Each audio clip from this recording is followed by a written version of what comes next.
A man who was a minister under Uba Sani, a two-term governor of Kaduna State, and a federal minister under Buhari, is currently facing a 432 billion naira corruption probe at the EFCC, criminal charges for allegedly wiretapping the National Security Advisor's phone, and active arraignment on 10 counts before a federal high court, all while simultaneously trying to hold together a political party in Kaduna, whose governorship candidate has now been caught in a leaked audio privately describing El-Rufai as politically finished, and the ADC itself as nothing more than a vehicle to collect a ticket.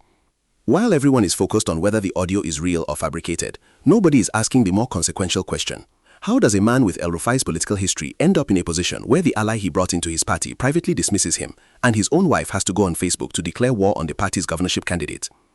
Before we go further, if you're new here, this channel exists for one reason: to give Nigerians the political analysis mainstream media want. Hit subscribe and stay with me. This gets deeper. The story begins with a recording. A leaked audio clip widely circulated on social media in early July 2026 is alleged to contain a telephone conversation between ADC Kaduna governorship candidate Alhaji Isa Ashiru and an elder from southern Kaduna. The voice in the recording, which has not been independently verified as Ashiru's, allegedly makes two specific claims that have ignited controversy within the ADC. First, that joining the ADC was purely a strategic decision to obtain the party's governorship ticket, with the speaker describing the ADC as a vehicle rather than a political home. Second, that El-Rufai, now a national leader of the ADC, is politically isolated and that his current situation is a consequence of his own past actions. The speaker in the recording also referenced the PDP's factional divisions under Wike and Tani Muturaki as part of the reason for moving to the ADC. It is essential to be precise about what is and is not established. The existence of the audio and its circulation on social media is confirmed. Daily Trust reported it on July 6, 2026. The authenticity of the audio has not been independently verified. Ashiru had not issued an official statement and was unreachable for comment as of the time of filing. His camp has dismissed the recording as fabricated, with an ADC Kaduna ally citing the AI era as making audio manipulation easy. El-Rufai loyalists in the party, however, took it seriously enough to convene a meeting on Sunday to deliberate on its implications. To understand why this audio is politically explosive, regardless of its authenticity, you have to understand the three-decade political competition between these two men. In 2015, Ashiru contested against El-Rufai in the APC governorship primary and lost. He moved to the PDP and fought El-Rufai again in the 2019 general election and lost again. In 2023, he contested Governor Uba Sani under the PDP, polling over 719,000 votes in what many observers describe as the most credible performance by an opposition governorship candidate in Kaduna in years. He then moved to the ADC, the party El-Rufai joined after leaving the APC, and in May 2026 won the ADC governorship ticket with 86,113 votes in a direct primary. These are not men who have been political strangers. They are men who have competed against each other repeatedly, who now occupy the same party, and whose relationship within that party has been characterized by simultaneous alliance and tension from the moment Ashiru defected. The audio does not stand alone. In May 2026, weeks before the governorship primary, a leaked handwritten letter purportedly written by El-Rufai to ADC National Chairman David Mark and National Secretary Ralph Arekbosola surfaced, raising alarm about the composition of the party's Kaduna Electoral Committee.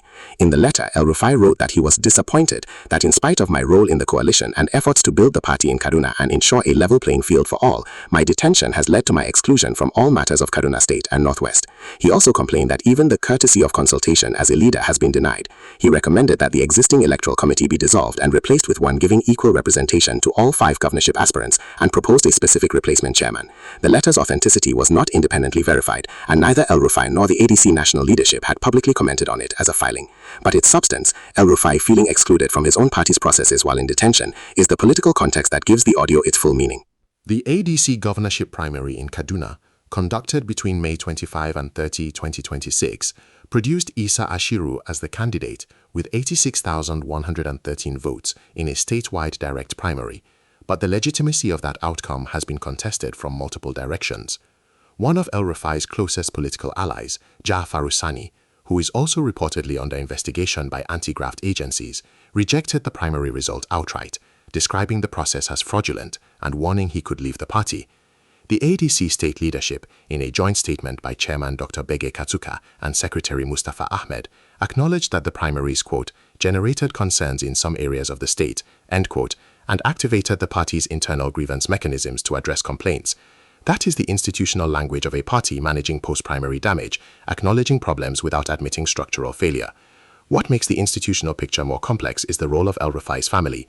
Bashir El-Rufai, the former governor's son, publicly celebrated Ashiru's primary win, sharing photographs of himself, his brother Bello El-Rufai, and Ashiru at what appeared to be a victory event, and posting Ashiru's campaign poster on Facebook. Political observers interpreted this as a signal that sections of the El-Rufai camp had calculated that Ashiru, regardless of the primary's disputed character, is the strongest opposition figure capable of challenging Uba Sani, and that backing him serves the El-Rufai family's strategic interests, even as El-Rufai Sr.'s loyalists felt betrayed. It is the son publicly endorsing the candidate that the father's allies publicly rejected, a fracture within the El-Rufai camp itself. El-Rufai's ability to exercise political influence inside the ADC has been directly constrained by his legal situation. He was detained at EFCC headquarters in February 2026 following hours of interrogation over the 432 billion naira corruption probe arising from the 2024 Kaduna State House of Assembly report that accused his administration of misappropriating loans, violating due process in contract awards, and saddling the state with heavy debt.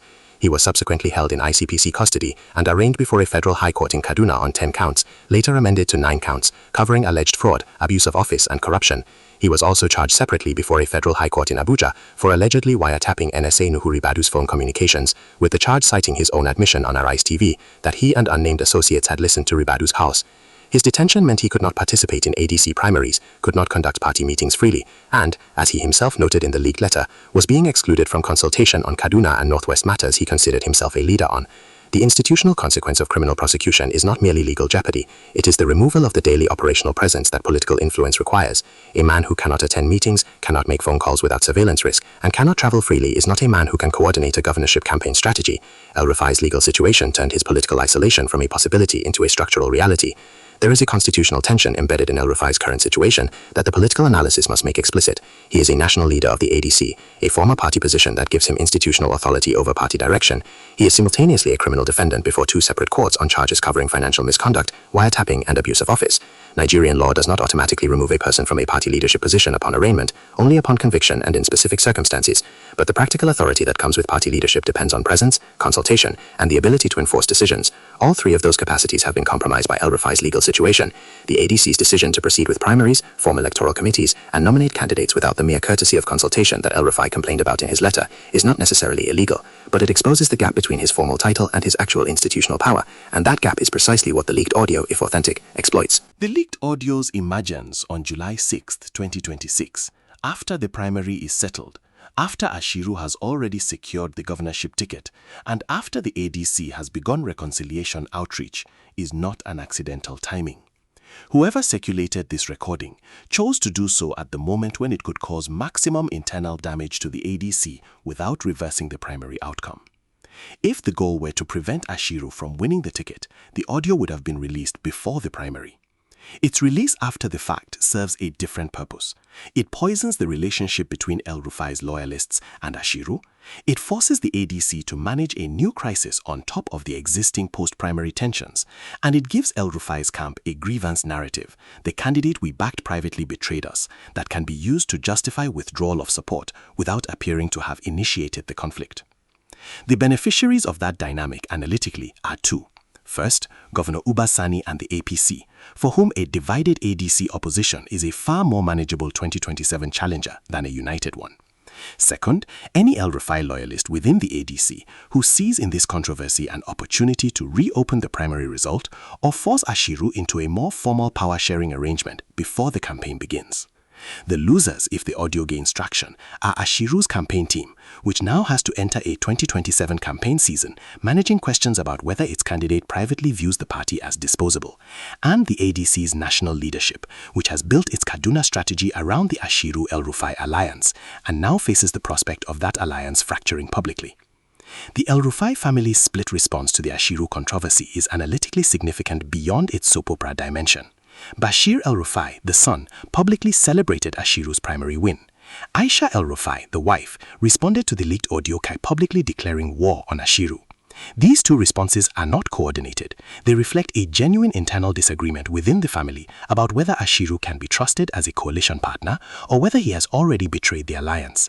That internal disagreement, playing out on public social media, tells the ADC's Kaduna members that there is no unified El-Rufai camp position on Ashiru, and where there is no unity at the top, every local political operator makes their own calculation about where to park their loyalty.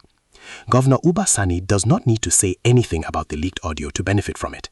Every week that the ADC's internal conflict occupies Ashiru's campaign team is a week that Sani's incumbency consolidates undisturbed.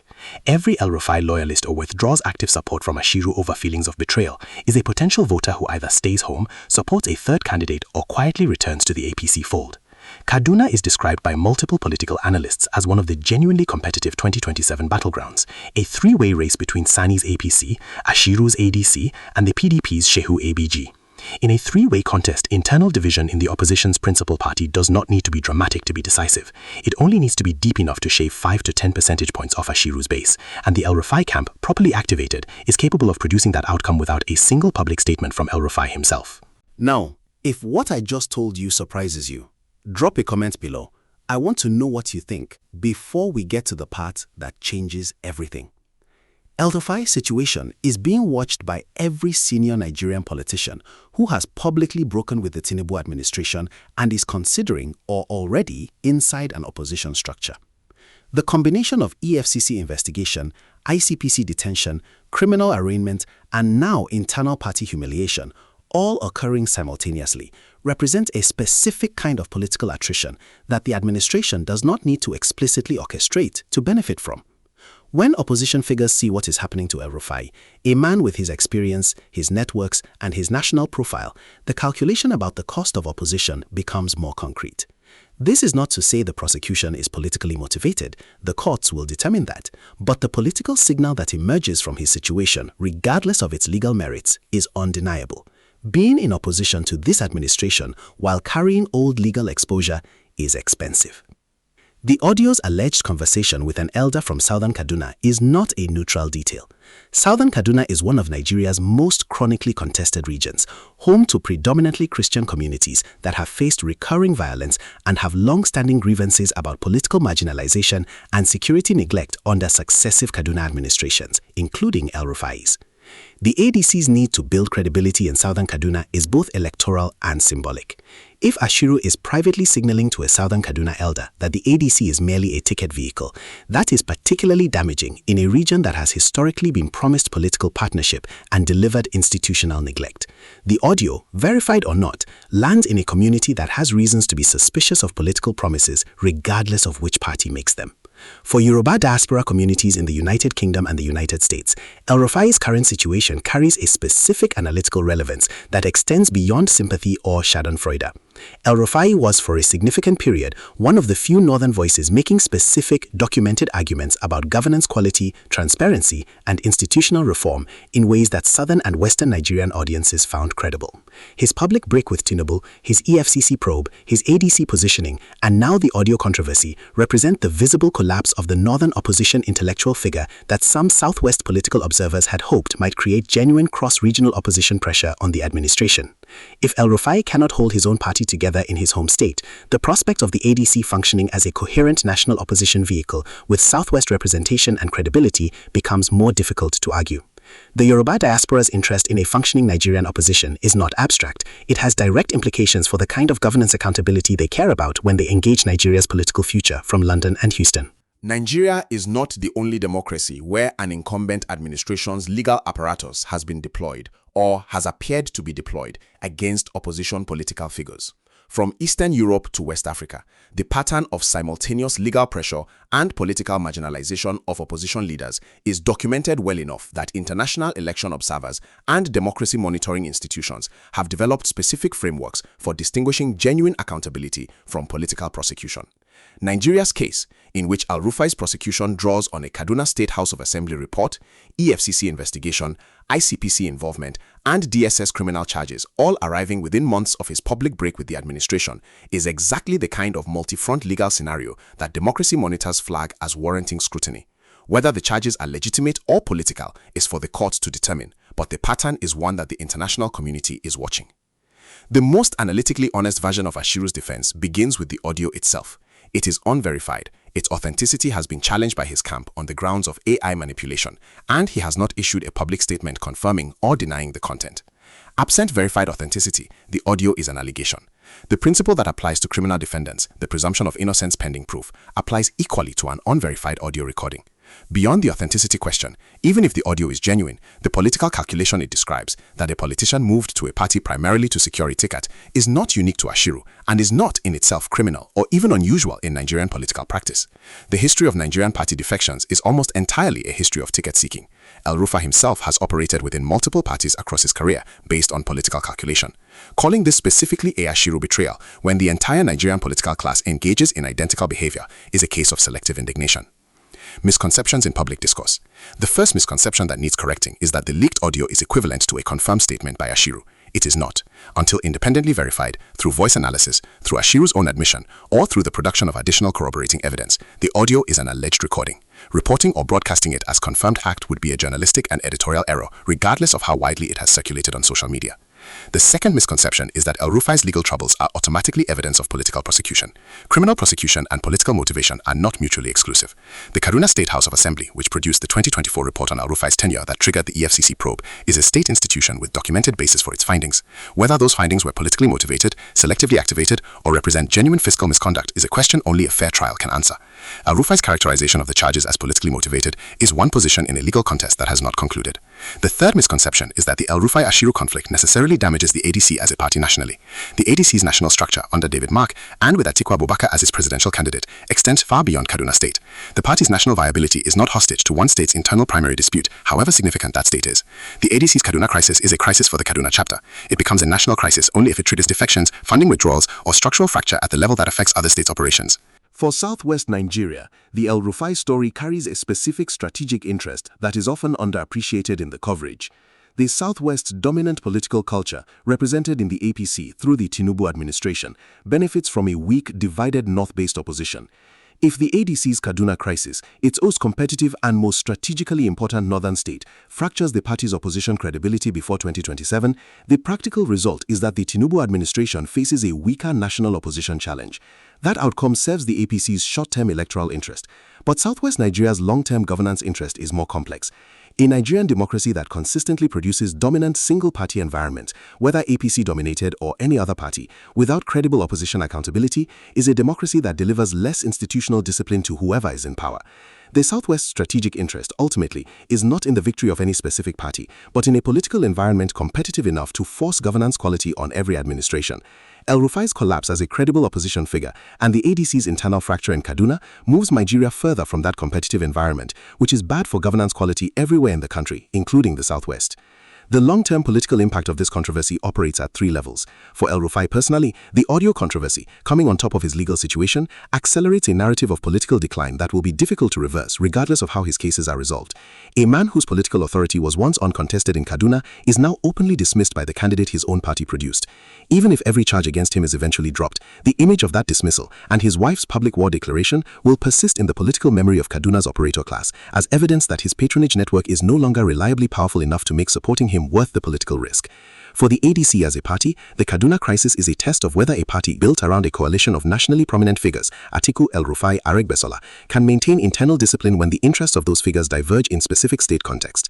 If the party cannot manage the El-Rufai-Ashiru conflict in its single most competitive northern state, the model of governance by national coalition that the ADC's leadership has staked its 2027 credibility on becomes harder to defend in other states where similar local conflicts will inevitably arise. For Nigeria's broader democratic trajectory, the El-Rufai story contributes to a pattern that political scientists have documented across African democracies in their third decade: the simultaneous criminalization of opposition and the self-destruction of opposition coalitions through internal competition produces a governance environment in which accountability is outsourced to the courts rather than maintained through electoral competition. When the courts are also subject to political pressure, whether they are or not in this specific case, that accountability function weakens across the entire system. The long-term impact of El-Rufai's political collapse, if it continues as the current trajectory suggests, is one fewer credible voice for governance accountability in the north, and in a country Nigeria's size, that absence has consequences that outlast any single election cycle. We opened with a question. How does a man with El-Rufai's political history end up in a position where the ally he brought into his party privately dismisses him, and his own wife has to go on Facebook to declare war on the party's governorship candidate? The answer, built through 8 sections of documented evidence and political analysis, is this. He ends up there through the convergence of 3 forces that each amplify the others. Legal jeopardy removes operational presence. Operational absence creates political marginalization. Political marginalization creates the conditions in which an ally can privately dismiss you as finished, because the cost of doing so has dropped dramatically when you are no longer in a position to enforce consequences. The audio, verified or not, has done its political work simply by existing and circulating. It has forced El-Rufai's camp to hold meetings, forced his wife to issue a public declaration, forced the ADC to manage a new layer of internal conflict, and reminded every political operator in Kaduna that the patron they built their relationships around is fighting a legal battle that consumes his political bandwidth. Whether the audio is real or fabricated, its political effect is real. And in Nigerian politics, political effect is often more consequential than factual accuracy. Drop your analysis in the comments. Do you believe the El-Rufai-Ashiru alliance can be rebuilt before 2027, or has the leaked audio, authentic or not, ended it permanently? And is what is happening to El-Rufai a genuine accountability moment or a political attrition exercise dressed in legal language? If this analysis gave you clarity, share it with one person who needs to understand what's really happening. Like, subscribe, and I'll see you in the next one.